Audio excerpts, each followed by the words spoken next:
The abuse of law was one of these underrated issues that motivated a lot of people to vote for Donald Trump. Having Democrat prosecutors up and down the eastern seaboard trying to imprison their political opponent, bankrupt their political opponent, remove him from the ballot. This was viewed as an assault on democracy. At the same time, they were trying to push that message. This is the problem, and people are hoping that they will have rule of law going forward and no more of these political prosecutions designed to go after not just Donald Trump, but people who were challenging school boards, pro-life activists. Was the underrated story, because our media are so in favor of Kamala Harris and the Democrat Party in general, they have failed to tell that story accurately. The reality is that Donald Trump was credibly accused of dozens of felony charges, was convicted of many of them, and Donald Trump has stood on the campaign trail this campaign cycle and said he wants to go after his political opponents and put them in jail. In fact, he was talking about the threat posed by this abuse of rule of law. I let you talk a lot here.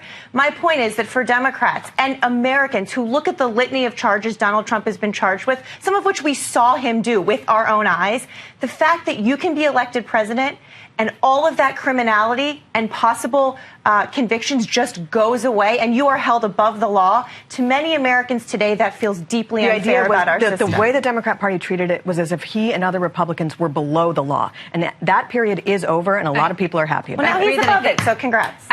There's a political science term for what Republicans did this week. It's called a country butt-whuppin'. And they have a mandate to govern. And one thing I want to see them do is get a handle on the bureaucracy. They're meeting at the Pentagon right now about possibly thwarting Donald Trump. You've got a rogue FEMA employee out here. We're not going to give aid to people with Donald Trump signs. The bureaucracy works for the people. The people elect the leaders. And I want to see Donald Trump follow through on this idea of taming the federal bureaucracy. The FEMA administrator said today she's fired a worker for advising her assistance team not to go to homes with signs supporting Donald Trump. This was in the aftermath of September's Hurricane Helene. In a statement, Administrator Deanne Criswell said the former employee's actions were reprehensible and vowed to take steps to make sure it doesn't happen again.